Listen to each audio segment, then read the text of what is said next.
Hi, my name's Tyler. I'm the owner of Seattle WebWorks, and I run into people all the time that have heard, they're business owners and they've heard that they need SEO for their business. They already have a website, but maybe, nobody's finding their website. They're not getting a lot of leads or return on their investment on their website. And they've heard about SEO as a great way to reach new clients, but they're not really sure what it is. They're not really sure how much they should spend for it. They don't really know. They're just not really familiar with the concept of search engine optimization. They don't know if it's really as valuable as people have said that it is. So if that's you and you're just, you're watching this video right now and you're just kind of curious about what SEO is and if you can really use it for your business, well, go ahead and watch through this video and you'll really learn a lot, because that's what I'm going to cover right now. So SEO stands for search engine optimization, and it's the practice of motivating Google to show your business higher in the search results for keywords with buyer intent. So these are keywords that people are typing into the search box when they're looking to spend money for a new service. They're looking for a new business to spend money. They're looking for a particular service that they need to spend money on. And the SEO is the process of increasing the rankings of your website. So when the consumer types in that keyword, that search term with buyer intent, they're able to find your business on the first page. That's what SEO is. And it can lead to a very consistent ongoing stream of new leads and really high converting leads to your website. It brings more buyers to your website, and then it converts them, and then your website will convert them into a sale. So how do you do this? What is actually, SEO? That sounds like kind of an industry jargon term. What does it actually mean? Like, what is an SEO actually doing? Well, there's a number of different things that an SEO will do for your business. One of them is website optimizations. They want to make an SEO wants to make your website more relevant to your target market. Content creation, that kind of goes along the same lines, making relevant content to your target market, so that Google, when they crawl your website, they're going to see this relevant content. And they're going to understand more easily what it is that they should be ranking you for. Because a lot of times the problem is Google doesn't really even know what to rank you for because there's not enough relevant content on your website. Blogging and social media, that's publishing your content out to the web so that more people can find it, and so search engines can find it, and they'll assign your website more authority based on how much you blog and how active you are in social media. Brand management is a big part of it, making sure that your brand is consistent across the web. So when Google and other search engines find your brand on the web, they're seeing consistent information every time. Internet yellow pages, that's kind of along the same lines, making sure that your phone number and your address and the name of your business is consistent in all the different internet yellow pages. Video production can be really effective in SEO, and much, much more. There's many more strategies that are involved in ranking your site, but these are some of the things, some of the actual action items, some of the work that is done on the back end to help increase your rankings. And these are all the different things that when you hire a search engine optimization firm, these are the things that they should be doing for you. So what is the actual value of SEO? I mean, is it really worth it to invest in getting your business on the top of Google for a relevant search term?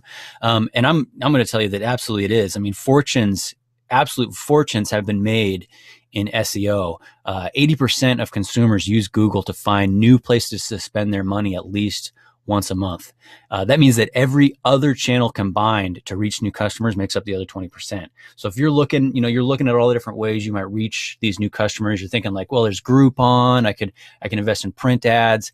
80% is going to be Google. So, if you haven't considered Google first, that's probably where you should start, because that's where the vast majority of your potential clients are searching for you.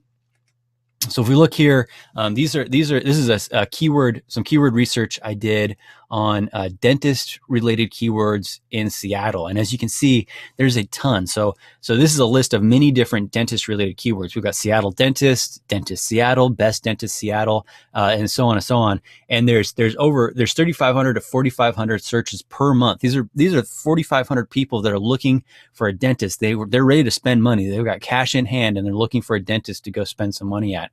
So if we pick just one of these search terms, not even the top ones, not even Seattle dentist or dentist Seattle, let's try just downtown Seattle dentists.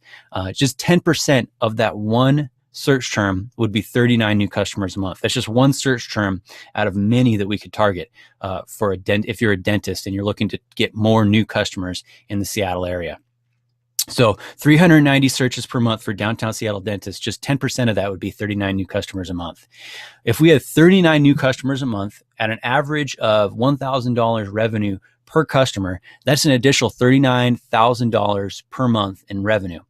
$468,000 a year. That's about $500,000 additional revenue a year. That's an additional $4.6 million, roughly $4.6 million over 10 years from just 10% of one keyword. So is that attainable? I mean, 10% of one keyword, that seems really easy, but could you actually get that? Well, let me show you some results here. SEO Works. This is a company that I started working with just recently in the acupuncture business. He owns an acupuncture clinic. And when I started working with him, we found 3 good keywords that he was ranked for already on page 9 to 10. So, page 9 to 10, it might as well be a million. There's no one's ever going to find you there unless you're on page 1, maybe page 2. Nobody's ever going to find you. But that was the beginning of February. 3 keywords we found on ranked page 9 or 10. So we started the SEO campaign, and in less than 1 month's time, you can see the graph, how it progressed. There are now 7 keywords. This is just within 1 month. We're working on SEO for 6 months here, but this is just 1 month. There's now 7 keywords that he's ranked for on page 1 or 2. The main money keyword, the one that's in orange here, he's ranked number 4 for that. And he's already starting to get consistent leads from that one keyword. So that goes to show that 10% of just one keyword is very easily attainable. There could be dozens of keywords in your market that we could target and rank for pretty easily. So when you compare SEO to other online forms of advertising, one that's really popular is Groupon. And I just want to go over the cost of using Groupon compared to the cost of using SEO and the kind of return on investment you're going to see. So this particular dentist office, we're sticking with the dental niche here. This particular dentist office is offering a $4,500 package for $1,800 or $1,900. So that's a discount of $2,600. That $2,600 essentially is what they're paying to acquire each additional customer through Groupon. That's a $2,600 customer acquisition cost to acquire one new customer using Groupon. So those same 39 customers that we talked about before, at that customer acquisition cost would cost this dental office $103,000 a month or $1.2 million a year.